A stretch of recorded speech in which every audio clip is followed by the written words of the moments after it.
Federalist number 74, The Command of the Military and Naval Forces and the Pardoning Power of the Executive by Alexander Hamilton. The President of the United States is to be Commander-in-Chief of the Army and Navy of the United States and of the militia of the several states when called into the actual service of the United States. The propriety of this provision is so evident in itself and is at the same time so consonant to all the precedents of the state constitutions in general that little need be said to explain or enforce it. Even those of them which have in other respects coupled the chief magistrate with a council have for the most part contracted the military authority in him alone. Of all the cares or concerns of government, the direction of war most peculiarly demands those qualities which distinguish the exercise of power by a single hand.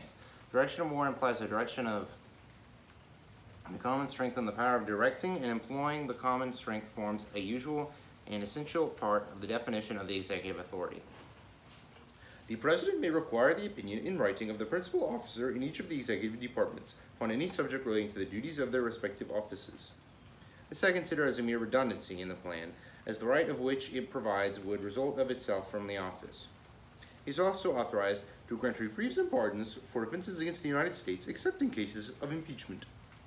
Humanity and good policy conspire to dictate that the benign prerogative of pardoning should be as little as possible fettered or embarrassed. The criminal code of every country partakes so much of necessary severity that without an easy access to exceptions in favor of unfortunate guilt, justice would wear a countenance too sanguinary and cruel. As the sense of responsibility is always strongest in proportion as it is undivided, it may be inferred that a single man would be most ready to attend to the force of those motives, which might plead for a mitigation of the rigor of the law, and least apt to yield to considerations which were calculated to shelter a fit object of its vengeance. The reflection of the fate of a fellow creature depended on his sole fiat would naturally inspire scrupulousness and caution. The dread of being accused of weakness or connivance would beget equal circumspection, though of a different kinds. On the other hand, as men generally derive confidence from their numbers, they might often encourage each other in an act of obduracy, and might be less sensible to the apprehension of suspicion or censure from an injudicious or affected clemency. On these accounts, one man appears to be a more eligible dispenser of the mercy of government than a body of men.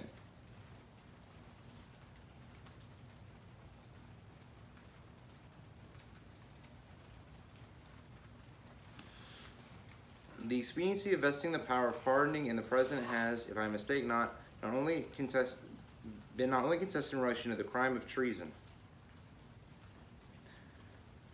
If I mistake not, has only been contested in relation to the crime of treason. This, it has been urged, ought to have depended on the assent of one or both of the branches of the legislative body. I shall not deny that these are strong reasons to be assigned for requiring in this particular the concurrence of that body or of a part of it. As treason is a crime leveled at the immediate being of the society, when the laws have once ascertained the guilt of the offender, there seems a fitness in referring the expediency of an act of mercy towards him to the judgment of the legislature. And this ought the rather to be the case, as a supposition of the connivance of the chief magistrate ought not to be entirely excluded. But there are also strong objections to such a plan. It is not to be doubted that a single man of prudence and good sense is better fitted in delicate conjunctures to balance the motives which may plead for and against the remission of the punishment than any numerous body whatever. It deserves particular attention that treason will often be connected with seditions which embrace a large proportion of the community, as lately happened in Massachusetts. In every such case, we might expect to see the representation of the people tainted with the same spirit which had given birth to the offense. And when parties were pretty equally matched, the secret sympathy of the friends and favorers of the condemned, availing itself to the good nature and weakness of others, might frequently bestow impunity where the terror of an example was necessary. On the other hand, when the sedition had proceeded from causes which had inflamed the resentments of the major party, they might often be found obstinate and inexorable, when policy demanded a conduct of forbearance and clemency. But the principal argument for reposing the power of pardoning in this case in the chief magistrate is this: in seasons of insurrection or rebellion, There are often critical moments when a well-timed offer of pardon to the insurgents or rebels, which may restore the tranquility of the Commonwealth, and which, if suffered to pass unimproved, it may never be possible afterwards to recall. The dilatory process of convening the legislature or one of its branches for the purpose of obtaining its sanction to the measure would frequently be the occasion of letting slip the golden opportunity. The loss of a week, a day, an hour may sometimes be fatal. If it should be observed that a discretionary power with a view to such contingencies might be occasionally conferred upon the President, it may be answered in the first place that it is questionable whether in a limited constitution that power could be delegated by law, and in the second place that it would generally be impolitic beforehand to take any step which might hold out the prospect of impunity.